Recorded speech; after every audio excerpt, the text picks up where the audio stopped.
इससे पहले मैंने आपको addition and subtraction of vectors के विषय में बताया था।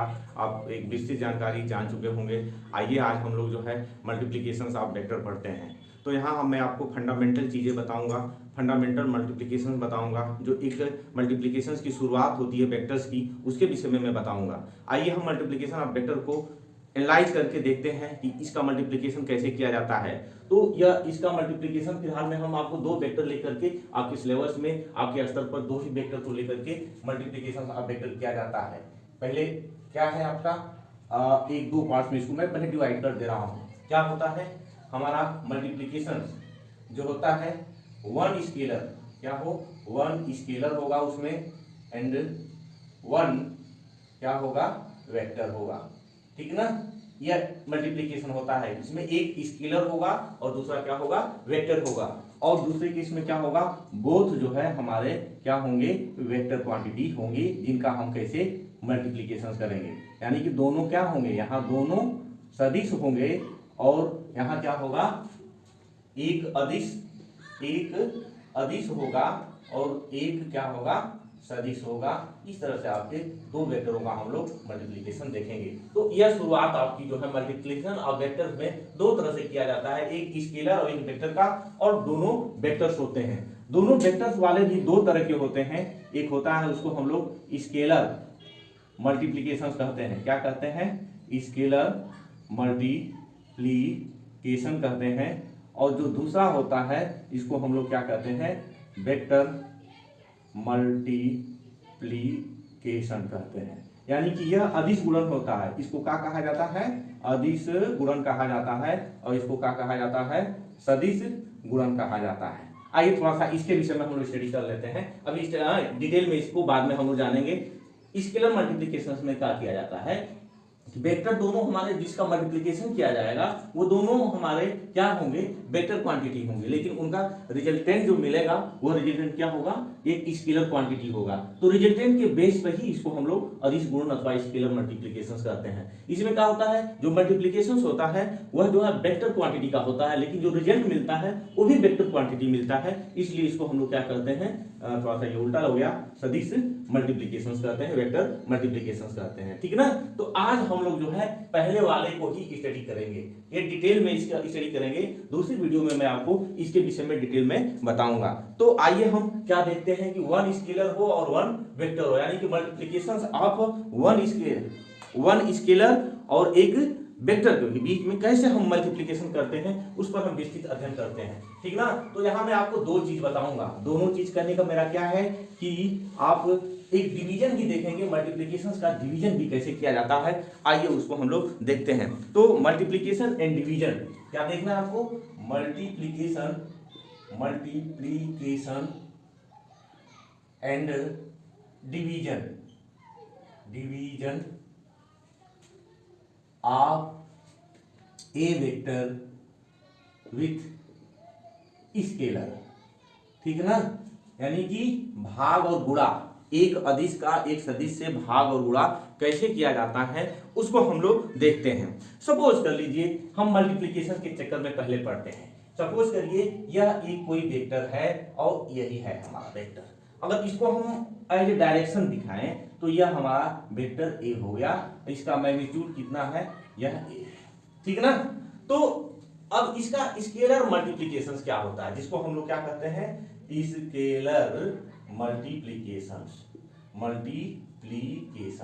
होता क्या है, कोई हमारी एक पूर्णांक संख्या, कोई एक हमारी जो है पूर्णांक संख्या यानी कि इंटीजर कोई ले ले, उस इंटीजर का इसमें मल्टीप्लिकेशन करें। सपोज करिए वह क्या है, एस है, वह क्या है, यस है। यस का हम किसमें मल्टीप्लिकेशन कर रहे हैं, इसको इस तरह से डिनोट करते हैं, अथवा इसको हम ए और एस ऐसे भी लिख सकते हैं। तो इसका मतलब क्या होता है, इसका मतलब यही होता है कि अब जो वेक्टर क्वांटिटी है उसका यह कितना गुना हो गया, एस गुना हो गया। यानी कि अगर हम यस का ए में मल्टीप्लिकेशन कर रहे हैं, चाहे ए का यस में मल्टीप्लिकेशन कर रहे हैं, तो जो भी एक नई क्वांटिटी आएगी वह क्या हो जाएगी, एक वेक्टर की क्वांटिटी होगी, ठीक ना। अब यह वेक्टर क्वांटिटी नई क्वांटिटी मिलेगी, होगी कितनी, सपोज कर लीजिए अब इसका यस टाइम्स होगा, जो यह वेक्टर यस है, अब यह जो नया वेक्टर आपका मिलेगा यही वेक्टर आपका आर होगा, इस आर की वैल्यू कितना होगी, अब ए का जितना गुना होगा, यस टाइम्स होगा। अगर इसकी लेंथ यहां से यहां तक लेंथ कितनी है इसकी, यस है, तो यह कितना हो जाएगा आपका, यस टाइम्स वेक्टर ए हो जाएगा।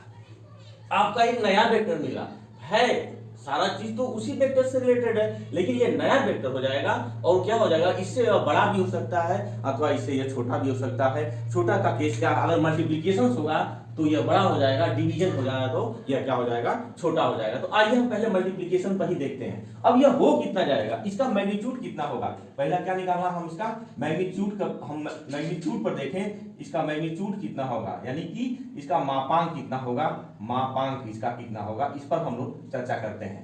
तो मैग्नीट्यूड निकालें हम, मैग्नीट्यूड क्या होगा, मैग्नीट्यूड ऑफ वेक्टर आर कितना हो जाएगा, इसका वेक्टर आर का मैग्नीट्यूड ऑफ निकालेंगे एस वेक्टर ए, तो यस बाहर हो जाएगा और मैग्नीट्यूड ए।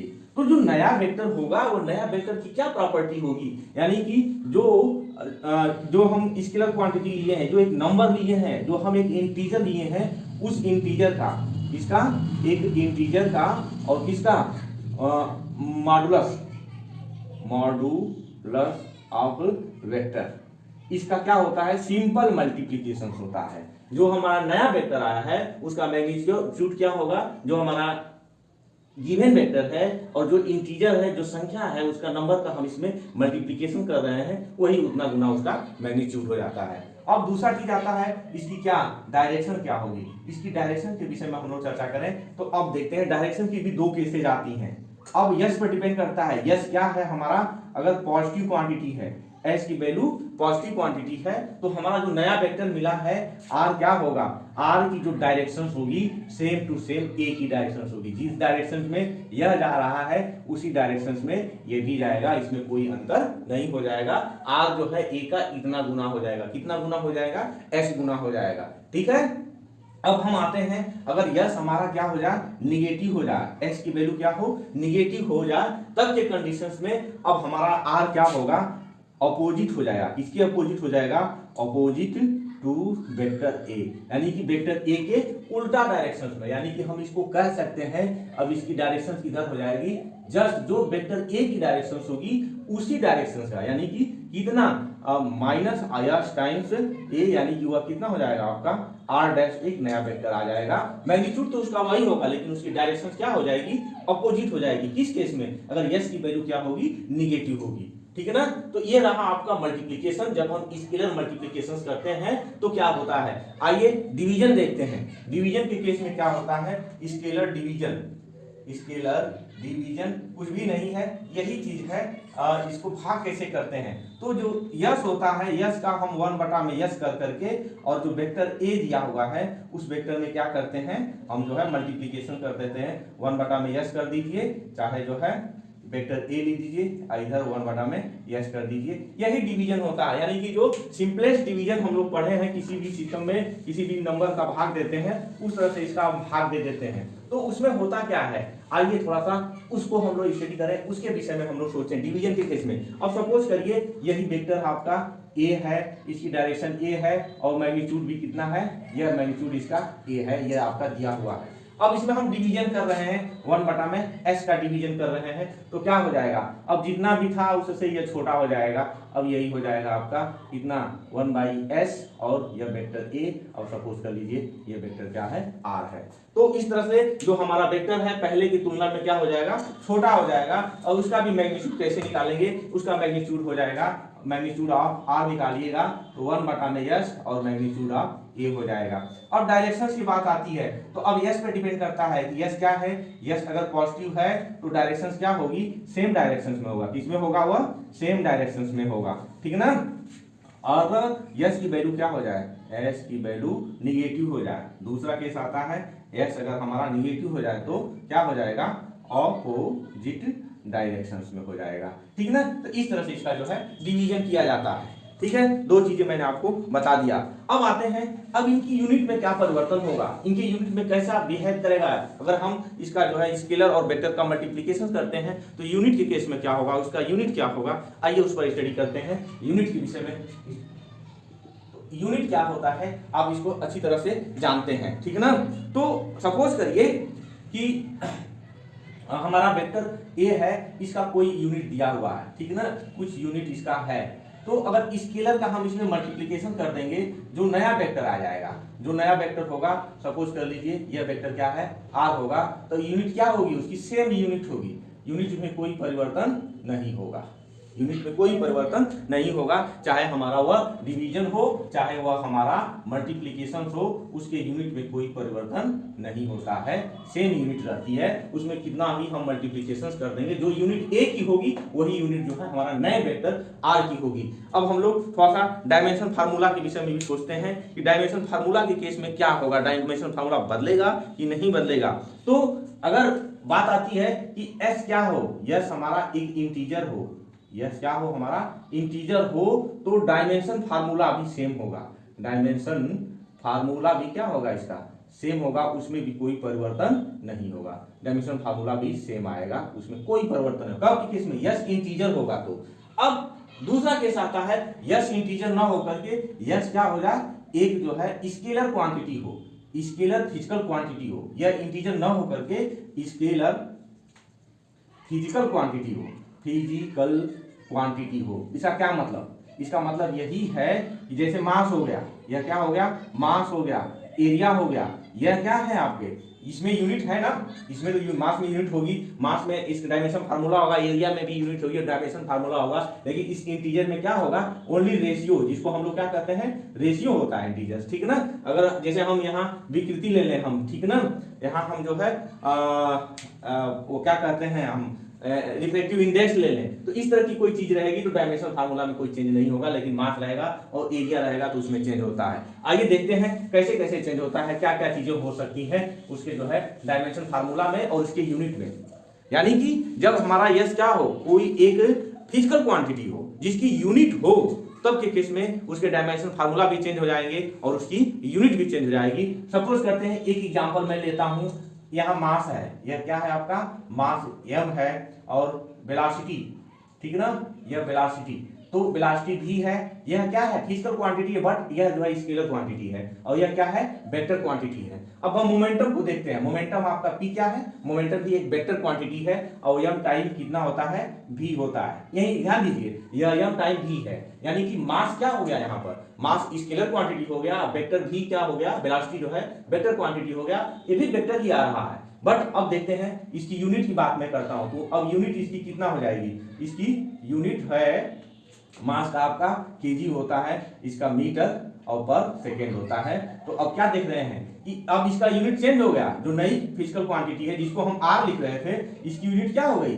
चेंज हो गई, मास की अलग है, वेलोसिटी की अलग है, लेकिन इसकी क्या हो गई, दोनों के कॉम्बिनेशंस के अकॉर्डिंग होती है। तो अगर हमारा एस की वैल्यू क्या हो, एक फिजिकल क्वांटिटी हो जो रेशियो में न हो, तो क्या होगा, हमारा यूनिट उसका चेंज हो जाएगा। जब यूनिट चेंज हो गया तो चेंज हो जाएगा क्या, change in dimension formula, dimension formula भी क्या हो जाएगा, चेंज हो जाएगा। बात क्लियर हो गई। अब डिवीजन का केस देखते हैं, इसी के परिप्रेक्ष्य में, इसी के रिस्पेक्ट में हम डिवीजन भी देखते हैं, डिवीजन क्या कर रहा है, डिवीजन में भी चेंजिंग हो जाएगा। जैसे एक एग्जांपल लेके मैं बता देता हूं, उसमें भी डायमेंशन फार्मूला, दूसरा एग्जांपल मैं ले रहा हूं, एक्सेलरेशन यह क्या है आपका वेक्टर क्वांटिटी है, और फोर्स क्या है आपका वेक्टर क्वांटिटी है, और मास क्या है आपका स्केलर क्वांटिटी है। तो अब इस केस में भी देख रहे हैं ये डिवीजन है, डिवीजन है ना, यहाँ आपका यह r डैश क्या है, वह वेक्टर a बटा में एस टाइप का है कि नहीं है, बिल्कुल उसी तरह से मिलता जुलता है। अब क्या होगा, एक्सेलरेशन क्या होता है, इसकी यूनिट जो होती है मीटर और प्रति सेकंड स्क्वायर होती है। अब इसकी यूनिट कुछ और है, इसकी यूनिट कुछ और है, लेकिन जो नया क्वांटिटी आया है उसका यूनिट भी क्या हो गया, चेंज हो गया, यूनिट भी चेंज हो गया और डायमेंशन फार्मूला भी क्या हो जाएगा, चेंज हो जाएगा। तो हम क्या देख रहे हैं, दो चीजें निष्कर्ष निकलती है, डिपेंड करता है किस पे, हमारा यस पर डिपेंड करता है कि वैसी कैसी क्वांटिटी, अगर इंटीजर है, न्यूमेरिकल वैल्यू है, रेशियो है, तो उसके डायमेंशन फार्मूला में, उसके यूनिट में कोई चेंज नहीं होता है। चेंज कहां होता है, जब वह फिजिकल क्वांटिटी हो और रेशियो में हो, चाहे मल्टीप्लिकेशंस में हो, तो डायमेंशन फार्मूला भी चेंज हो जाता है और उसका क्या है, आपका यूनिट भी चेंज हो जाती है। अब एक तीसरा केस और राइज होता है, जैसे अब हम एक थोड़ा सा एग्जांपल में लेके बताता हूं, यह क्या है आपका, यह वेक्टर ए है, वेक्टर ए है, और यह क्या है आपका मॉड ऑफ वेक्टर ए है। अब इनका हम मल्टीप्लिकेशन न करके पहले मैं डिवीजन कर रहा हूं, तो वेक्टर ए में मॉड ऑफ सेम वेक्टर का करेंगे तो क्या मिलेगा, आपको मैंने पहले बताया है क्या मिलेगा, यस, क्या मिलेगा? यूनिट वेक्टर मिलेगा। तो यहां से हम क्या देख रहे हैं, यह आपका यूनिट वेक्टर मिल गया।